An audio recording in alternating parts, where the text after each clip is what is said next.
Hey, what's up, YouTube? Horror Master X7 back again, and today I wanted to show you guys a more recent mask called the Werebat. I believe this guy was made by Fearscape Studios. It's a company that it still makes masks, but this is one of their more older, discontinued pieces, I believe.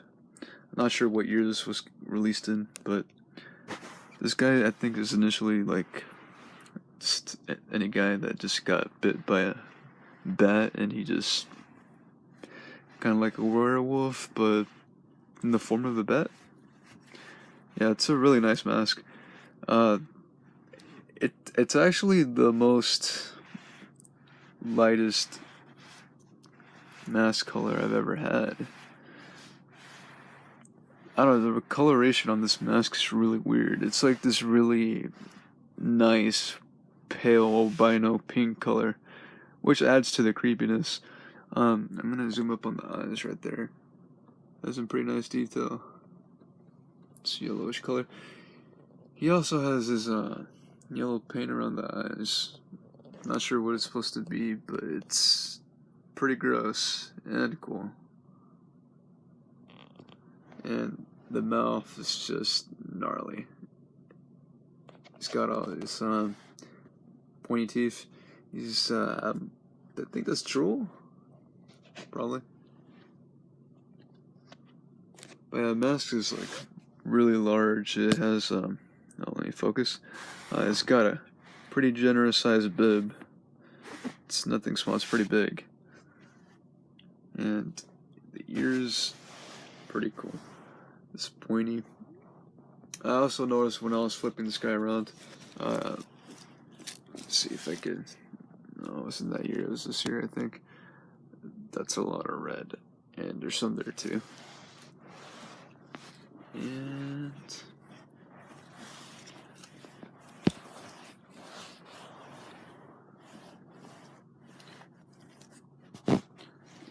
the issue with this mask though is that it's extremely hard to come by.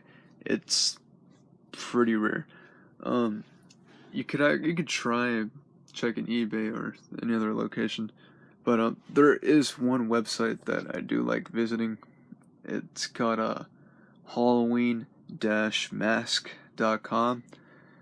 They're pretty good with having cool discontinued masks, but they don't have that one there at the moment. I think it's out of stock. But in the future, you might want to consider checking that website. That website's really good for having old discontinued masks, especially Fearscape Studios masks. I wanted to tell you guys a little story.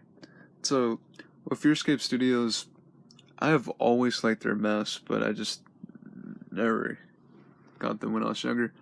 But I've always admired their work and stuff. And I think a few years ago, Fearscape Studios actually went out of business or something like that. And then eventually they just came back. But they, for some weird reason, don't have as much variety of masks anymore like they used to. Definitely one of the masks that I've always wanted from Fearscape Studios was the Casper mask. I always thought that was a really cool, bizarre piece.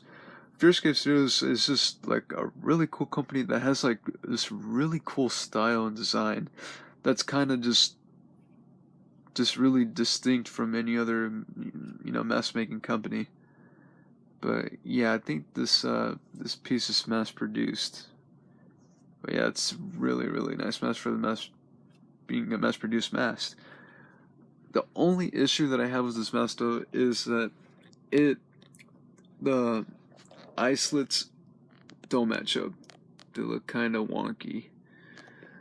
If I do like a shot from there, like from far away, it looks a little awkward, but it's not a huge deal. Also, one of the big reasons why I wanted to just make this a regular review and no longer, associate it with Mask Madness was to just dedicate more time to the mask and not having these short, videos. I'm gonna try to extend them more and stuff like that. But actually, what this mask reminds me of, it actually reminds me of the demon vampire from the Horror Dome.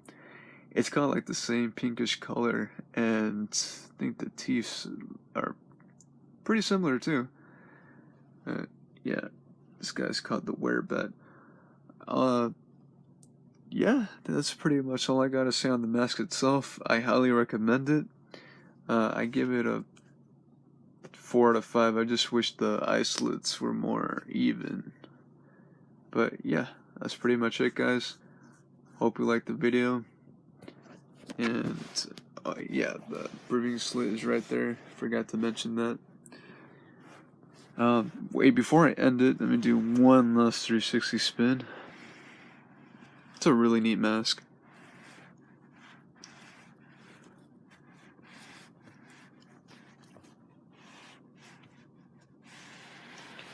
But yeah, guys, that is the Werebat. Thank you for watching. Like, comment, and subscribe.